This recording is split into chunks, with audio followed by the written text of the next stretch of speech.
اچھا میڈم، بڑا افسوسناک واقعہ تھا اسلام آباد میں ہوا ہے، اور ایک بچی جو ہے اس کو شدید تشدد کا نشانہ بنایا گیا کہ وہ بچی اب موت و حیات کی کشمکش میں ہے، تو کیا جذبات ہیں آپ کے اس بچی کو دیکھ کر؟ میں ابھی جب آئی سی یو میں گئی ہوں، اس بچی کو میں نے دیکھا ہے، میں میڈیا پہ دیکھتی رہی ہوں، سنتی رہی ہوں، لیکن جو اس بچی کی ایکچولی حالت ہے نا، وہ اس سے بہت خراب ہے جو ہم سنتے آئے ہیں۔ اس کی اسکن اتنی بری طرح تیزاب سے جلائی ہوئی ہے کہ اس کے اسکن کے اندر اتنے بڑے بڑے وہ ہیں زخم ہوئے ہوئے ہیں، اتنے ڈیپ زخم ہیں، اور ڈنڈوں کے ساتھ مار مار کے اس کی ہڈیاں توڑی ہوئی ہیں، فریکچرز ہیں اس کے بازو میں، تو اس کے ٹانگیں جو تھیں وہ مجھے کہتی ہے آپ میری ٹانگوں پہ بھی دیکھیں، اس پہ بھی ڈنڈے مارے ہوئے ہیں، اور دانت اس کے ٹوٹے ہوئے ہیں، کہتی میری دانت ٹوٹے۔ میں نے کہا کیسے؟ کہنے لگی کہ وہ اس کے اوپر ڈنڈوں سے مجھے مارتے تھے، دیوار کے ساتھ سر مارتے تھے، تو وہ سر پہ چوٹیں آئی ہوئی ہیں، پورا سر بینڈیج تھا۔ اور پھر میں نے کہا آپ نے کبھی کسی کو بتایا نہیں؟ آپ 6 مہینے ان کے پاس کام کرتی رہی۔ کہتی وہ کہتے تھے کہ بتاؤ گی تو آپ کو تیسری منزل سے دھکا دے دیں۔ میم اس فیملی کے لیے آپ کی طرف سے کوئی اعلان؟ میں ابھی جو میں نے کرنا ہے وہ میں نے کرنا ہے، اس کا اعلان میں میڈیا میں نہیں کرنا چاہتی، وہ اللہ تعالیٰ کا گھر میں ایک رضوانہ کام کر رہی ہے اور آپ نے ہمیشہ شادی کے لیے آواز اٹھائی ہے، کیا اس میں کوئی لیجسلیشن ہونی چاہیے تاکہ پابندیوں کی سرٹن ایج تک کوئی بچہ کسی کے گھر میں کام نہ کرے؟ دیکھیں، میں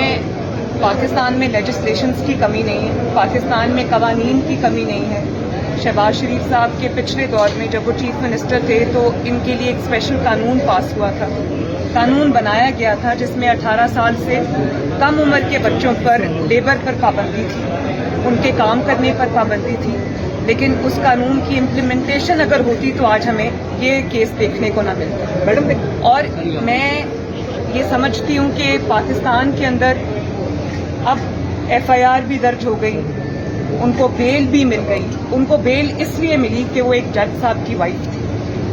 جب مجرم خود جو ہے وہ منصف کی کرسی پر بیٹھا ہوگا اور اپنا انفلوئنس استعمال کرے گا، اپنی طاقت استعمال کرے گا، تو مظلوم کو انصاف کیسے ملے گا؟ اور جس ملک میں، جس معاشرے میں، جن عدالتوں میں جو طاقتور اور کمزور میں تفریق کی جاتی ہے، امیر اور غریب میں تفریق کی جاتی ہے، بڑے اور چھوٹے میں ایک معیار بنائے ہوئے ہیں، وہ معاشرے کو 10 دفعہ سوچنا چاہیے کہ یہ ملک کہاں جائے گا۔ میڈم یہ بتائیں، یہ جو بچے ہیں یہ ہماری فیوچر جنریشن ہے، ہماری اگلی نسل ہے، ان کی حفاظت، ان کی تعلیم اور تربیت، ان کی سیفٹی، ان کی سیکیورٹی جو ہے وہ ریاست کی ذمہ داری ہے، وہ ہم سب کی ذمہ داری ہے، ہم سب کا فرض ہے۔ اور اگر رضوانہ جیسا، اور مجھے یہ بات تکلیف دے اس لیے کہ رضوانہ کا ایک کیس قوم کے سامنے آیا ہے، میڈیا کے سامنے آیا ہے، لائم لائٹ میں آیا ہے، پبلک آئے میں آیا ہے، پتہ نہیں کتنے اس طرح کے کیس جو ہیں وہ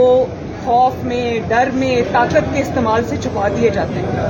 تو یہ بہت تکلیف دہ بات ہے۔ اچھا میڈم یہ بتائیں کہ آپ یہ بتائیے گا کہ الیکشن